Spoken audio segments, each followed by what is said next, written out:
the gold standard had been, until then, the only mechanism capable of imposing a physical limit on the cost of enforcement. As long as money remained anchored to something no government could create by decree, every expansion of state power demanded a real economic trade-off, reserves that no politician, bureaucrat, or central bank could simply manufacture out of thin air. Wars cost gold. Bureaucracies cost gold. Empires cost gold. Not coincidentally, the greatest expansion of international trade in modern history happened during the age of the gold standard. And not coincidentally, its collapse began precisely when the costs of American global dominance, amplified by the Vietnam War and the expansion of the welfare state, exceeded the ability of Fort Knox reserves to sustain the system.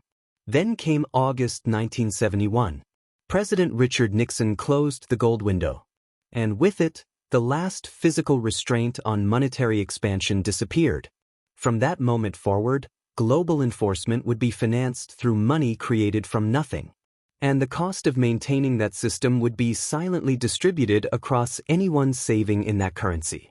What Friedrich Hayek understood, and what mainstream economics largely refused to acknowledge, was that this arrangement was fundamentally flawed at its core.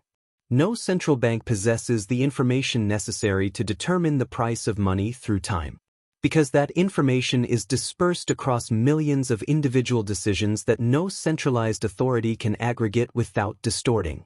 An interest rate set by a committee of technocrats is not economic planning. It is a gamble made with other people's money. Its losses are socialized. Its gains are concentrated among those standing closest to the monetary faucet. Richard Cantillon described this mechanism with remarkable clarity back in the 18th century, a clarity that 2 centuries of Keynesian economics never fully erased. New money never enters the economy equally, nor does it arrive at the same time.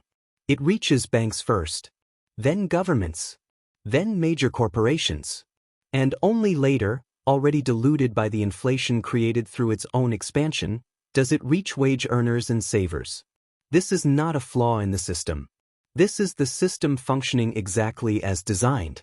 It was in this environment that, in October of 2008, Satoshi Nakamoto published a 9-page document that most economists never bothered to read, and that the few who did largely dismissed. The global financial system had just exposed a brutal contradiction. Centralized monetary governance had created a crisis so severe that, according to its own architects, only more centralized governance could solve it. Satoshi proposed something that initially appeared technically modest and politically irrelevant: a peer-to-peer electronic payment system without any central authority. A system in which rules would not be enforced by institutions, politicians, courts, or bureaucrats, but by verifiable mathematics. Satoshi was not merely proposing an alternative to banking. He was building a practical refutation of the Hobbesian premise itself. Mises and Rothbard had already dismantled the theory.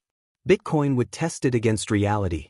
And block after block, beginning in January of 2009, the protocol demonstrated something no previous institution had ever proven at scale.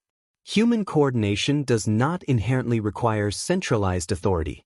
The dependence on rulers to enforce rules was never a structural necessity of civilization. It was a technological limitation. Bitcoin's rules are not obeyed because someone enforces them. They are obeyed because violating them makes participation economically irrational. A miner who attempts to include an invalid block loses the money invested in hardware and electricity. A node that accepts fraudulent transactions is rejected by the network. No police. No prisons. No bureaucracy. The enforcement mechanism does not come from outside the system. It emerges organically from the incentives built into the system itself. Dishonesty becomes systematically more expensive than cooperation, and that asymmetry alone becomes sufficient to coordinate thousands, eventually millions, of anonymous participants around a shared set of rules, without requiring trust in one another or obedience to a higher authority. That may be Bitcoin's most radical achievement. For the first time in history, rule enforcement no longer depends on violence.